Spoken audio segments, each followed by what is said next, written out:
Tervetuloa Dharma Wayn valistuksen tien kouluun ja autuaan ikuisen elämän temppeliin. Täällä keskustelemme siitä, kuinka saavuttaa autuas ikuinen elämä, joka on vapaa kaikista ongelmista ja surusta, vapaa syntymästä, kuolemasta, sairaudesta ja vanhuudesta.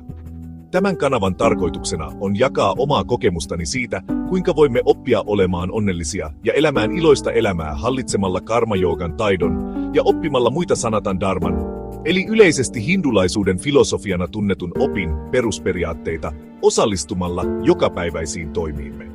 Muistutuksena siitä, että luomisen tarkoitus on, että me kaikki olemme onnellisia ja nautimme elämästä tavalla, joka on hyödyksi kaikille eikä vahingoita ketään.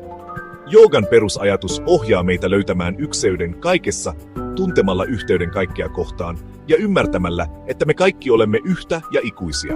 Olemme aina olleet olemassa. Olemme olemassa nyt ja tulemme olemaan olemassa ikuisesti. Me emme kuole. Kuolema on illuusio, joka tapahtuu vain keholle. Me kaikki olemme pohjimmiltamme kuolemattomia sieluja. Elää on oppia ja rakastaa on kasvaa ja ymmärtää perimmäinen totuus.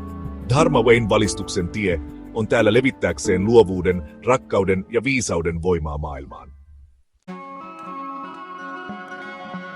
Kun työntekijä tekee työtä ja on kiintynyt työn hedelmiin, hänen älynsä haarautuu moneen suuntaan.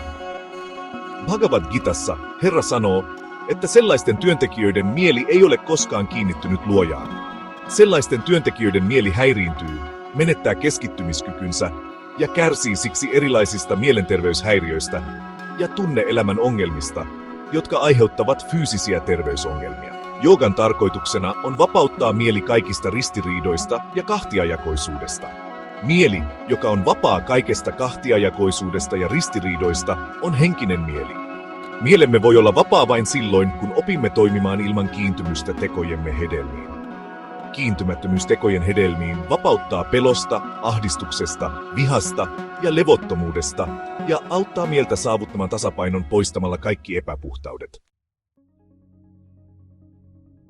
Henkilö, jonka mieli on kiinnittynyt luojaan, vapauttaa mielensä kaikista ristiriidoista ja kahtiajakoisuudesta, voittaa kaikki elämän vaikeudet, kohoaa maallisen onnen ja epätoivon yläpuolelle ja lopulta valloittaa tämän maailman. Sellainen henkilö toimii aina ilman kiintymystä tekojensa hedelmiin. Bhagavad Gitassa Herra opettaa meitä kaikkia toimimaan luovuttamalla tekojemme hedelmät hänelle. Sellainen henkilö nauttii rauhasta vapautuksen muodossa, koska hänen mielensä on vapaa tekojen hedelmistä. Toisaalta, kun henkilö toimii kiintyneenä tekojensa hedelmiin, hän jää karman kahleisiin, mikä lopulta johtaa helvetilliseen kokemukseen. Kiintymys tekojen hedelmiin johtaa helvetin porteille ja lopulta itsetuhoon. Meidän kaikkien on opittava Bhagavad Gita erittäin huolellisesti ja kärsivällisesti, muuten saatamme joutua kaaoksen ja hämmennyksen keskelle. Varoituksen sanana on aina muistettava, että Bhagavad Gitan opetuksen ja Dharma Wayn valistuksen tienkoulun tulkinnan mukaan Gita ei koskaan kehota meitä luopumaan kaikista maallisista pyrkimyksistämme ja toiveistamme, eikä luopumaan kaikesta maallisesta omaisuudestamme.